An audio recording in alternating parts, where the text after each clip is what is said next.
My name is Christopher Walton. I'm a mental health therapist, professional speaker, and the author of the book, Navigating Your Mind, Achieving a Life of Peace, Joy, and Happiness. I'm the owner of Christopher L. Walton and Associates and EastIdahoTherapy.com. Welcome to our podcast. Hi, my name is Caroline Azzo. I'm one of your co-hosts, and welcome to the Navigating Your Mind podcast, where we explore the fascinating world of mental health and all of its implications for our daily lives. Each episode will conduct interviews involving experts, interesting case studies, and have lively conversations about the effects of living in our changing world and its impact on us. We'll be your guide as we navigate this ever-evolving landscape and discover how a healthy mental can change our relationships for the better. So join us and let's start learning. Today, we're talking with one of our therapists, Sara. And just to give a little intro on her, she's very passionate about helping others in mental health and lifestyle goals. She understands it takes a genuine, accepting, and supportive environment and to explore and navigate life's challenges. And her goal is to create this for all clients and assist clients on their personal journey of self-discovery and healing by treating each person as a unique individual and addressing their needs accordingly. She specializes in trauma work, depression, anxiety, and increasing feelings of self-worth. She's trained in EMDR therapy, which is a very powerful tool she utilizes to assist in reprocessing negative core beliefs and accelerate healing. She recognizes people as wonderfully complex and loves to exemplify a holistic approach to mental health, including mental, physical, emotional, and spiritual aspects. And she just has a passion to assist others in living more fulfilling lives. Sara, you want to tell us a little bit about what we're talking about today? Sure, yeah. So I really wanted to talk today about just that, how to live a more fulfilled life and really just take control of your life a little bit more. So what are you seeing with your clients or with maybe other people you know about how people are struggling with that? Well, I think, and I'm sure you've come across these people as well, Chris, and you too, Caroline, but you hear about people who look back and they're like, what happened?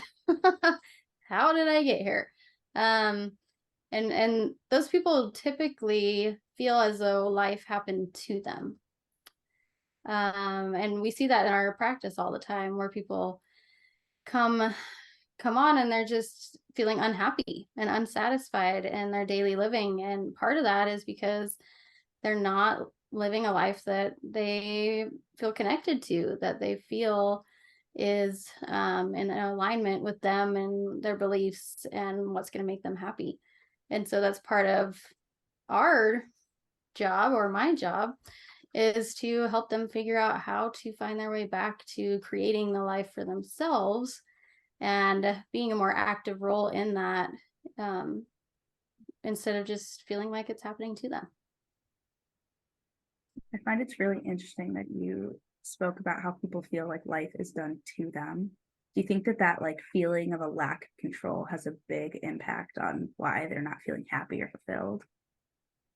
Yeah, and there's a lot of that going around right now, is we don't have control over a lot of things, and there's a lot of scary stuff that we don't have that control over. And a lot of us, which it's very normal, very typical, I should say, for us to want to have control in our lives. It's a very human quality that we would like to have some control in our lives because it makes us feel safer. The only problem with that is that very little things we have control over, even our own thoughts, we need to be on top of and check in with, because they like to run off with themselves as well. So, just really trying to recognize that we don't have control over our environment, move to a place of acceptance with that, and recognize what we do have control over, focusing a little bit more on those things we do have control over. Yeah. And then it feels more like you have a better control over your life, even though it's the same amount of control, because your focus is on the areas that you do have control over. And my thinking is that there's a lot of noise in the world, either with social media or, whatever news outlet we're looking at. And there's just a lot of loud noise that we're constantly getting caught up in, and believing that the world is really a scary, out of control, dangerous place.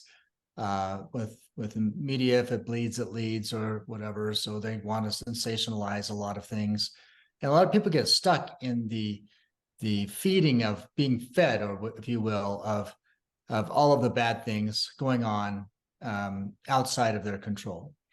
And I think it's hard for people to stop and put things down, maybe take a sabbatical for 30 days off their social media, just an idea, and to look around themselves. Where are they at today? What's happening in their world, in their house or apartment? What's happening outside their house and apartment? How dangerous is it in their immediate world? And also, how dangerous is it inside of themselves? Can you talk about that? Sure, yeah. And I love how you said just an idea to take a sabbatical, take a break from that social media, because it's a really good idea. We get so wrapped up in that. And it really can negatively impact our mental health and the way that we view our current lives and our current situation, as well as the world outside of us. And it can make it seem bigger than it is and scarier than it is, more likely to like hurt you or impact you than it really could be, because it is just in your face all day, every day. And recognizing that the truth is that when you go outside and you look out and the sun's shining and you're watching your kids play in the front yard and you're focusing on those moments of truth and reality in the present moment, it just feels a lot more safe, and it feels like you have more of that sense of peace in that moment. And focusing, you've probably heard the saying, where your focus goes, energy flows. And that's very much the case in mental health, as well as in many other aspects of our life.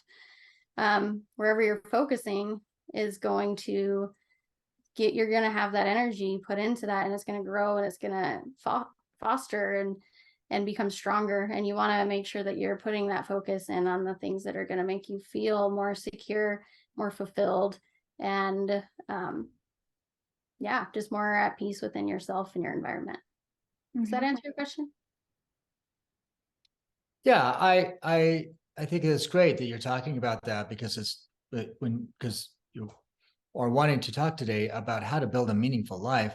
And if people are really focusing on the atrocities that are happening all over the planet, it distracts us from innovating and creating our own lives and being motivated to do something with ourselves now, because people become paralyzed to the possibility of what if bad, as opposed to be focusing on how to build a more meaningful life. So when you are talking about that, what does that mean to build a meaningful life? Yeah. So I like to think of it as a more fulfilling life, a life that you are happy to wake up to every day, that you find joy in, for the most part. Obviously, life happens to us, and kind of connects with that, what we were just talking about. We don't have control over everything, but just this overall feeling of, you feel like you're progressing in your life, you feel connected to your life with the people in your life, and really actually like feeling excited about your life and where it's headed, and where it is right now. I like to think of that as being a meaningful, fulfilled life. So how do you do that with your clients? How do you get them to be thinking about that differently instead of focusing on the bad? How do you get them to focus on themselves without feeling like they're selfish or, greedy or something? How do you do that? That's a real thing, isn't it, Chris? I know you've probably seen this a lot in your work as well, but that's a real thing. People feel guilty about focusing on themselves and wanting to create and innovate and doing things for themselves. It's a real thing, and it's really hard to get past at first. I would say that part of that is reminding them just the importance of it, and connecting the dots of how where they're feeling at now, that lack of meaning, right? The the lack of energy and connection into their life, how that can come in and be turned around by doing these things. Because I think people just aren't aware. They don't know. They wake up every day, they go to work and take care of their kids, do the dishes, go grocery shopping, do whatever, put out whatever fires they have to put out, make whatever people they feel like they need to make happy in their lives, and then go to bed and wake up the next day and start over. It's like Groundhog Day, right? And that's how we feel like life happens to us, is when we get kind of stuck in that. And so just really like utilizing some psychoeducation to make sure that they recognize that this is a big piece of them, and this is where this feeling might be coming from for them, is this lack of connection and lack of direction that they're currently experiencing in their lives. And I think that some of that is going to be what we talked about, is helping them reach a place of acceptance, which acceptance doesn't mean that you're happy about it. It just means that you recognize it's okay, and you're accepting that that's a piece of your life, right? That we don't have control over everything around us. So getting you this place of acceptance regarding that topic, and then switching focus to things that are going to be beneficial in building that life and creating that connection within themselves and their networks.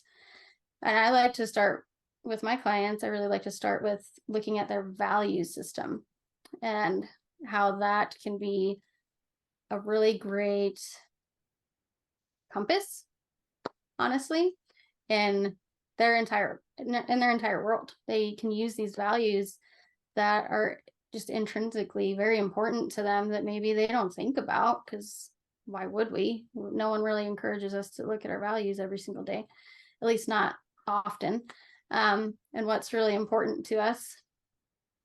And they can use that in small decisions and big decisions and everything in between to help create the life that they really want to create. And there's a couple different ways. I mean, first, it might sound a little silly, but I will literally bring up a list of values, like 200 values that you can just get off the internet. Like, all listeners at home, you can do this. Print off this list of values, and I'll go through that with them, and we will circle or write down all the values that they want to emulate in their life, that they feel like are going to be most important to them. Not ones that they are currently making a priority in their life, but the ones that they really want to make a priority in their life, that when they think about it, it gives them a piece, like a sense of excitement, and they just know that that's something they want to have in their life. So we'll narrow it down, and it's kind of it's an interesting process. A lot of them, it's harder than it sounds, because you go through these lists of values and you're like, oh, I want to do this and I want to do this, and all these things sound so great. Right. But that's not realistic, right? And we want to make sure that we're setting our clients up for realistic and and goals that we can attain. And so we narrow it down to, I like to narrow it down to 5 to 7 goals that are just like, or not goals, 5 to 7 values that you will not cross off the list ever. They're just most important. They're the values that are a piece of you, and that you really, really want to emulate and be a part of your life. And then there's going to be like 5 to 7 that would be nice to have and you want to consider, and it was really hard to try to cross those ones off, so you want to make sure that they're on there, but they're not going to be a main focus. And the reason being is we only have so much mental power and strength to put forth. And so focusing on the ones that are most important first is going to give us the best results faster, if that makes sense. And then when we feel like we're getting a little bit more of those core values in place, then we can go off into the like to have values. But let me ask about that, because it seems like a lot of people, they don't know what their values are, or their values were instilled inside of them from culture or from their parents or maybe friends or significant others, grandparents or something. And so they're just kind of rote inside of self, and we're not really that consciously aware of them until, like you were saying, we bring up different types of values that we are become like little gems. And how I look at them is the little gold pieces or diamond pieces we're holding, and we hold them close to our heart, and then we're directing our life based off those values, as opposed to, and the ones we choose, the ones that are working for us. And that's about testing those out for a while, as opposed to the ones that were instilled inside of us. That's a hard thing. I think it's hard for people to kind of grasp that meaning and that change in perspective, and also not feeling guilty about letting go of the culture of mom and dad values, and we have our own, and that's sometimes really scary. Mm-hmm. We're stepping outside of the box, our comfort zone of what is expected of us, and we do what we're always doing, whatever the people want from us, as opposed to saying, wait a minute, this is what I want for myself. How do you help people adjust from the indoctrination of what they were taught to do versus there's a weird boundary, weird gap right here. So the way you're taught to do versus how to become our best true self. Mm-hmm. How do you help people make that shift? Because it's a hard thing. Does that make sense? It's hard to shift it. I think the first step and the most important one is just recognizing that that's a thing, right? Like a lot of them just feel like that's a piece of them, and kind of working with them to make sure that they're aware that we can start emulating these values and belief systems from our parents with it actually not aligning with us, and questioning that, and it helps to have them question it, and that's when they can kind of look a little bit deeper inside of themselves and think, is this actually mine? Like, do I feel really connected to this? And I think that a little piece of that is how they feel within inside of themselves when they think about this value and how it operates in their life, right? So if it's a value or a belief that was given to them and almost shamed onto them by parents or family or religion or any other sort of culture, stuff like that. Yeah, some cultural thing, then they're usually, whenever they think about that value and that belief, there's shame attached to it. And so talking to them about that little bit of, if they feel that little bit of shame or guilt that comes along with that of, oh, I need to do this or else this is going to happen, right? I need to do this or I'm going to disappoint my parents, or I need to do this or I'm going to disappoint my culture. And when it's a part of you and it's something that you fully emulate and you believe in, it's yours, you're connected to that, then that shouldn't really be there. Usually it's a more pure sense of connection where you're excited about it and you want to start emulating it because it's coming from a place of want instead of a place of have to. And so it takes risk to face that guilt and that shame, being disappointment to an outside source, to mom and dad or religion or something. And there's a lot of fear that goes into adjusting those values and to get on track, because a lot of times people don't believe that they have the value to be self-actualized, is what we're talking about essentially, is to be able to become their true sense of self and to become something other than what they were prescribed to be, as far as maybe as being a woman, what does that mean? Or gender identity, what does that mean? Or, all of these different categories that people are set up with that have been predisposed upon us. And then we have to buy into those ideals in order to be valued by those other people. So it takes a big risk to go from what other people expect from us And for us to really dig deep inside of ourselves in therapy and treatment and talk about these things to be able to start to figure out who am I, where am I at, and where am I going in my life, as opposed to who am I, where am I at, and how am I being pleasing to what you want from me, as opposed to what I need for myself. That's a hard gap for a lot of people to make. That jump in between, I've got to be taking care of everybody else, kind of a codependency, if you will, not totally, but somewhat. And versus I want to make something for myself. I want to, maybe people go to college, they go to get a master's, they get a PhD. They do those things. And those are kind of acceptable goals, if you will, maybe starting a business or something like that. Those are acceptable things, but it's still inside of their minds for people to do it. They have to take the jump of, I cannot be what everybody wants me to be. I can't be liked and loved by everyone all the time. But how to be able to help people go through that gap is hard. Maybe they don't know about it. You start to introduce it to them in therapy. And then what are the procedures to be able to help them go from point, I have to be pleasing to someone else, to I'm in charge of myself? I think a big piece of that too is honestly a therapeutic relationship. That's something that I really think is invaluable in therapy, is being able to feel like your clinician is there for you and that has your best interest in mind. And that's because these things are scary, and it's really scary to feel like you have to do that alone. And whenever you build this trust and this relationship with your clinician, with your therapist, then you feel like you're not doing it alone, and they have your back, and they're helping to guide you every step of the way.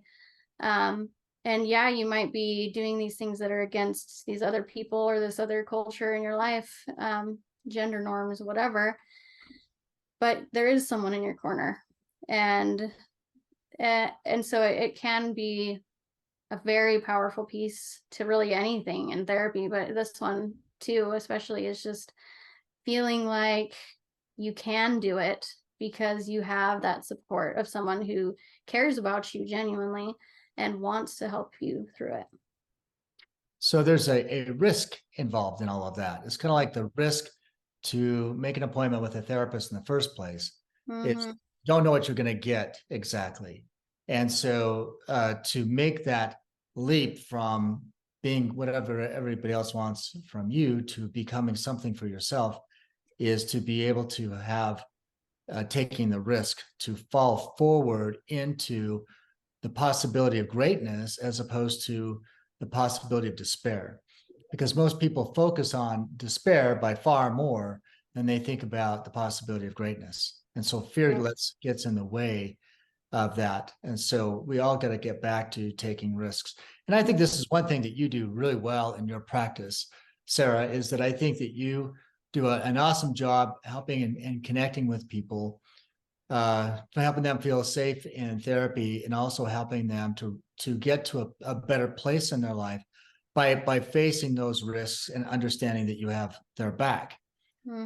Because as you're helping people go through the risk process of that gap, then they can get to the next stage, and that is setting bigger goals to be able to accomplish something more. And how do you go about helping them do that? Helping them to have bigger goals and making goals, and what does that look like? Yeah, so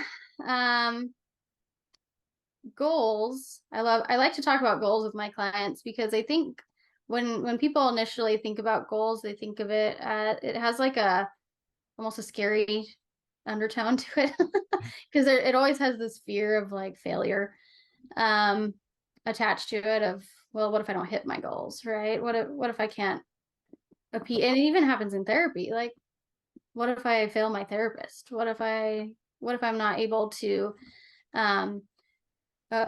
heal in the timely manner that she wants me to?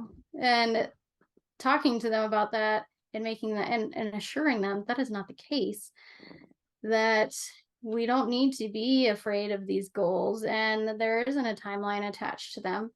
It's all about progress. And if you feel good about that within yourself, then that's great. Then that's a goal in and of itself, is just feeling like you're making progress and working towards a goal. and then figuring out what kinds of goals are going to be really beneficial. And part of goals setting ties in even with your values. So you remember I talked about the values, right? And goal setting is a piece of that. And within therapy and even just within our lives and creating a meaningful life, goal setting is very important for that. But we want to first get that scary kind of undertone talked about and resolved, and so that they feel like they can take that risk and make these goals, and face that fear, which is not easy, but it's very important, because what happens when we don't face those fears? They get bigger, they get stronger.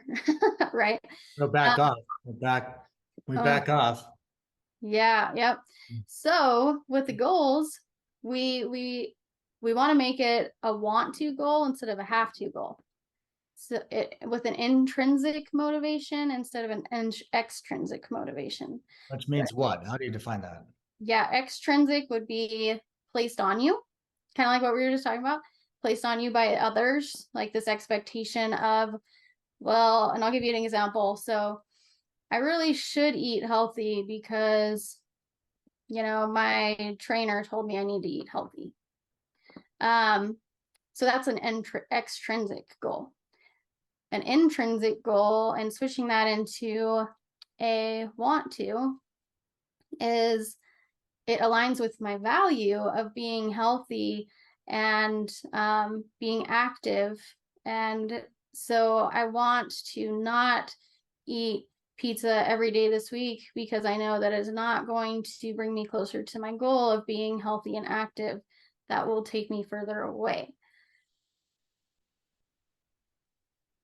Right. So sometimes, oh, go ahead, Caroline. You want to jump in? Oh, I was just gonna say, unless there's something super related to this topic, I think that I really want to get into how you help clients who can't reach their goals as well, or how to deal with a failure, or how to deal with any shortcomings that come with it.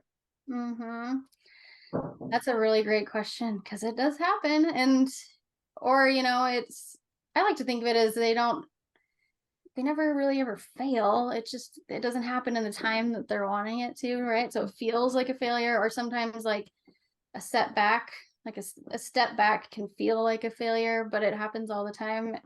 And I don't even like to think of them as step backs. They're just a part of the process. But a big piece of that is just reminding them of the realistic expectations of how therapy goes and goals in general in life. It's not you start it and you just continually get better and better and better, and then, oh yay, we reached the goal, reward, right?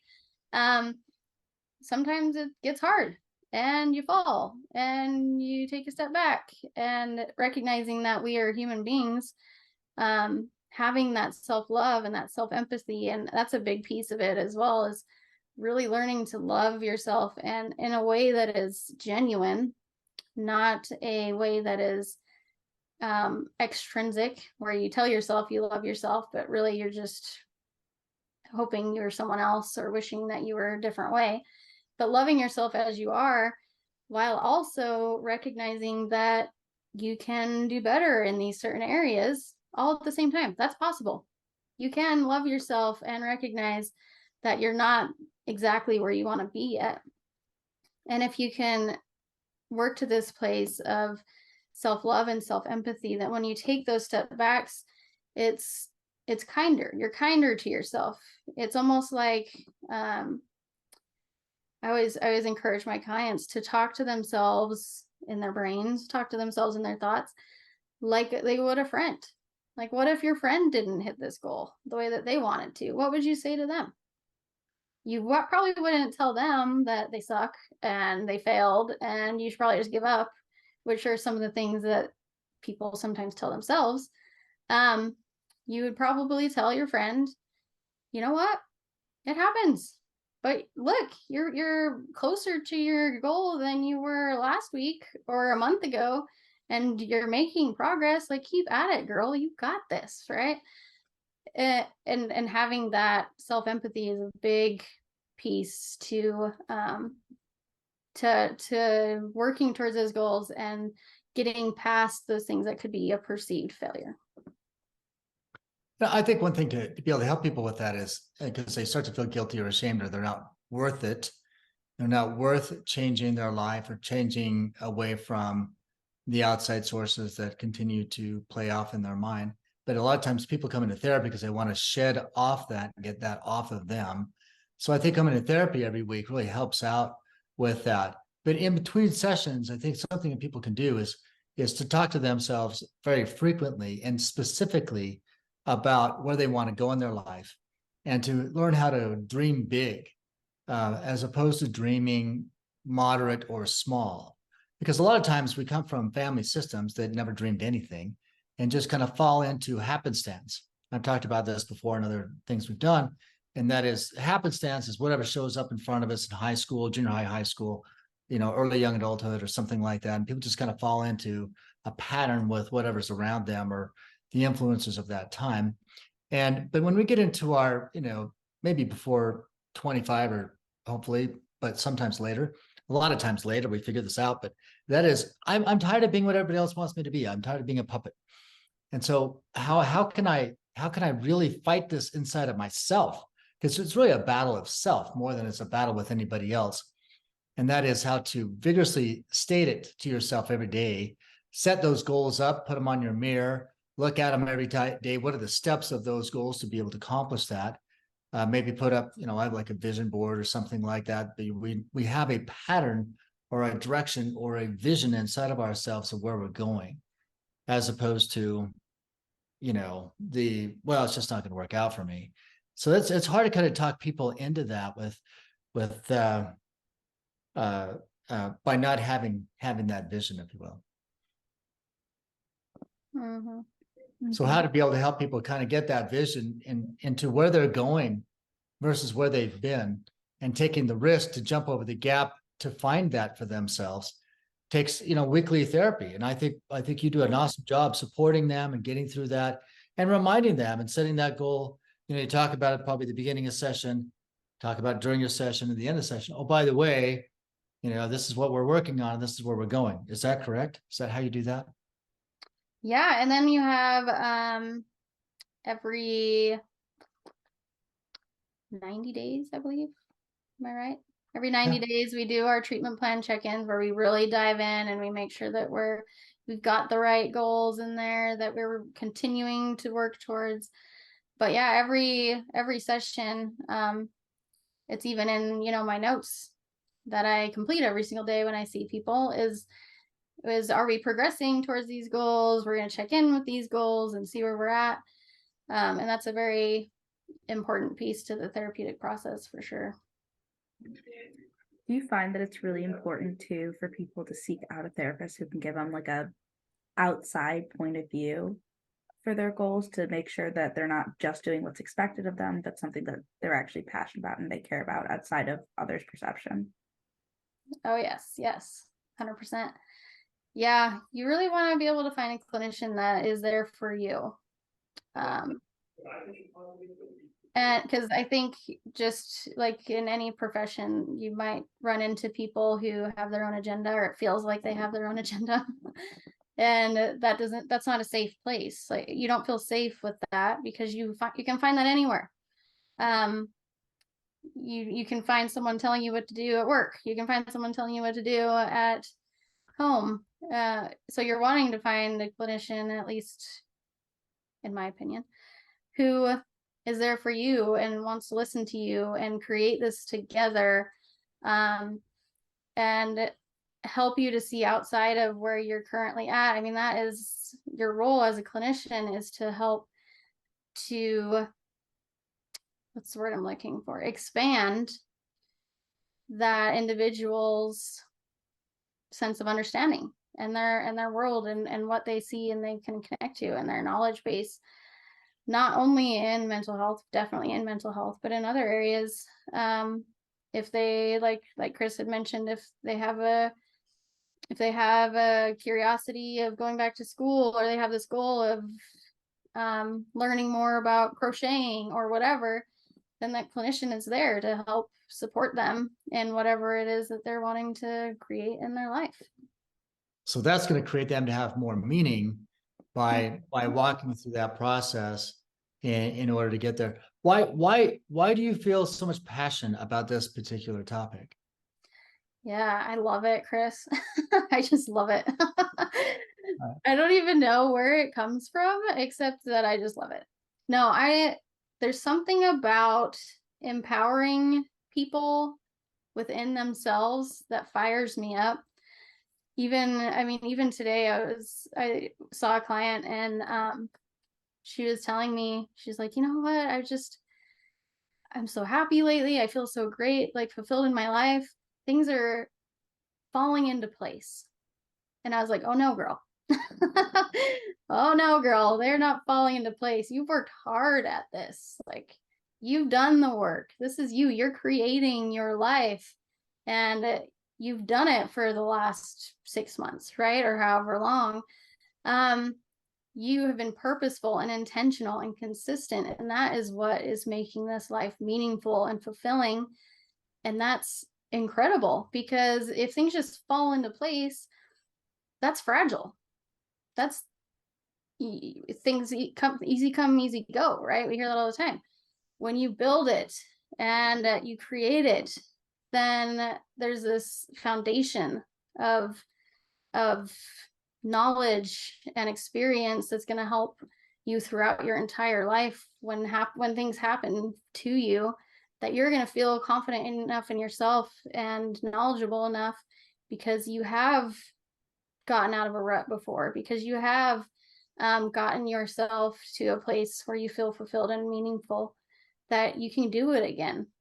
And I love that piece of it, that I can be a part of that I can help to get someone from point A to point B by just being that outside perspective, and kind of a supporting role, but they're creating it, and it's going, and I know that it's benefiting them, not just now, but for their whole life.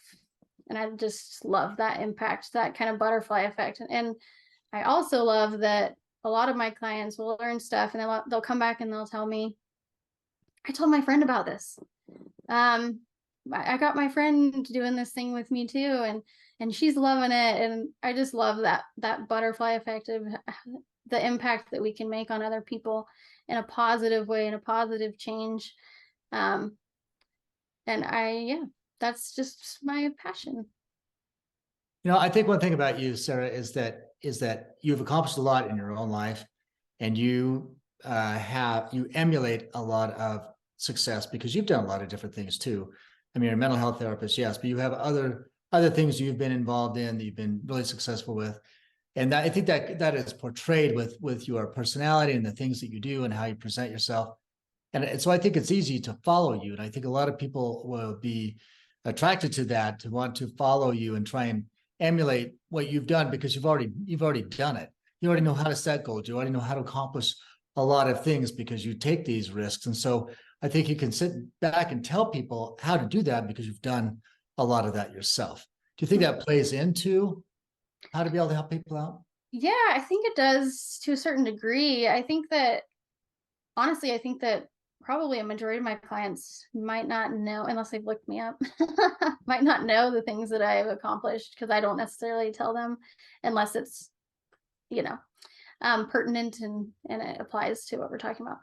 But I think that energy, honestly, I think it comes to this place of like, I know that you can do this. And part of the reason that I know you can do this is because I have done something similar before, right? Like, I feel like it helps. They can feel that I'm in that arena with them, or I have been, and they feel that energy. And it helps to increase their hope and their drive, I guess, just their feeling of being able to feel like they can do that for themselves, because I know that they can do it, right?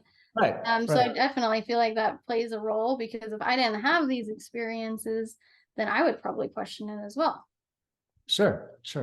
And so I'm not trying to be overly exposing of you or me or whatever, but the thing is that it's an important piece for people to realize that I think that people can see you have a sense of accomplishment, and I think that you have a sense of positive self-esteem, and they want to know how you did that. And Mhm. so maybe you were born with that. I doubt it. I think people have to go through their own level of complications and reversals and situations in their life in order to have the grit to be able to fight through, to be able to find the next thing, and how to be able to live a life of meaningfulness, as opposed to having a life that is rather scattered, being caught up in all, like we were talking about in the beginning, all of the outside things we don't have control over, versus how to be able to pull it inside of ourselves and have a goal for ourselves, and a written out goal primarily. I think we need to write out our goals in a list of a book. I like to put things in books, and I pull them out and look at them, or I put them on my mirror. They're always in front of me, no matter where I go. And the reason why, as long as they're in front of me, that way I can be, that's my guidepost. So I can know where I'm going next in our lives. You So can't hit a target you don't set. that's right. That's right. Right. Because a lot of people, I'll just go, I want to be a millionaire. Well, what does that mean? Okay, that's a great idea, but how you can reverse engineer that to be able to accomplish it. But most people just don't know how to do that. And that's what we get out of therapy. It's coming to therapy. We work on these goals in order to how to be able to create ourselves to be in that place we need to get to. But a lot of times people are, so I want you to talk about EMDR a little bit, because a lot of times people are caught up in the past. The past is the rudder of their life. And you as an EMDR therapist, can you talk about that and how to be able to let go of the past to be able to have an interim life in order to get to this next place? Right. Yeah. So often when people are feeling like they are stuck in the past, or they're living in the past, it's really hard to feel motivated or hopeful for your future. And that's when a lot of depression stuff can come on, where you feel a little bit hopeless and stuck. And EMDR in particular, it really focuses on reprocessing those things and those events that have happened in the past that have created a negative core belief about ourselves that's standing in our way. So example being a negative core belief, I'm not good enough. It's a very common one. I've reprocessed that one a lot over the years. As most people have. Yeah. And so what past events have occurred in this person's life to lead them, or to have strengthened this negative core belief, I'm not good enough. And then we go back and structurally go through each and every one of these memories and reprocess them so that they're not as emotionally disturbing. So you don't have such a reactive nature attached to them, and they become more just like a normal kind of memory where you have to like think about it in order to bring it up, instead of it being, something that just pops up without you wanting to think about it, or becoming, not even purposefully, but becoming a navigating factor in your life. We can reprocess those so that you can feel more present moment focused, which is going to help you, because another part of that EMDR process is we instill instead that positive core belief, I am good enough, right? And so then you're going to increase your confidence, you're going to increase your hope and your motivation for moving forward. And again, I think that's one thing you do an awesome job at, and the feedback I get from your clients is that you help them get to that place where they don't feel that emotion anymore. That's the EMDR takes that away. And so they're able to let go of their past to a large degree in order to learn where are we going to go next?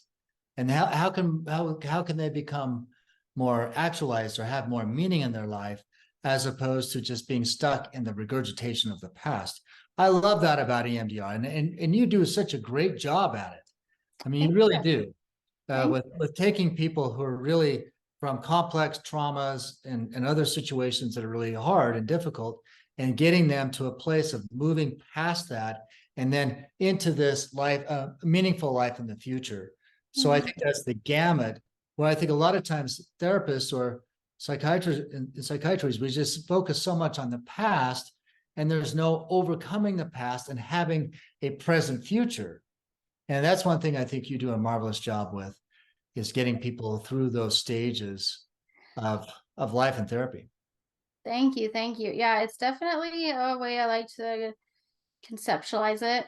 I like to think of myself as a therapist that helps with reprocessing through past stuff, but also almost like a life coach in a way, where I get to be a part of that process of dreaming and building and creating as well. You know, not just stopping there, because I think it's hard if you just stop there to not remain there even a little bit. But when we can, after we process the past, then we move to present.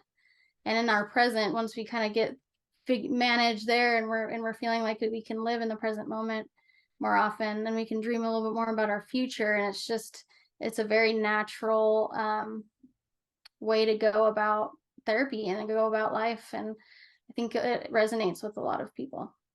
Because a lot of times people are coming into treatment with a lot of anger, anxiety, depression, nightmares, flashbacks, trauma effects, and all these types of things are scary and terrifying.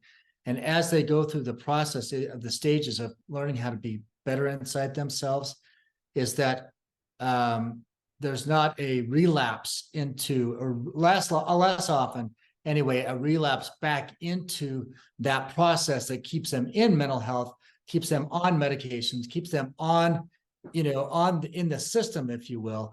And one thing I like about our practice is we're trying to get people out of the system and into their next real life, in order not to be overutilizing, whatever. I mean, how to be able to do that. And that's what you do that so well. I just want you to know, I'm really happy about that, because you just help people get to these stages. And then when they graduate, a lot of times they're not recidivism. They're not coming back into the system.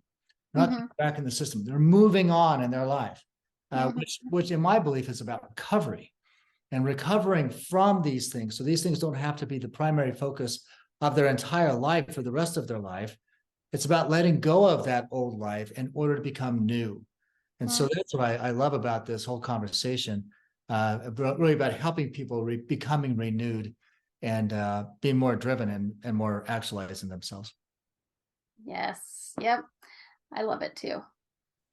Thank you for joining us on the Navigating Your Mind podcast. If you want to learn more information or set up an appointment with any of our therapists, Sara included, please visit our website at eastidahotherapy.com. Enjoy the rest of your day, and we wish you life, peace, joy, and happiness.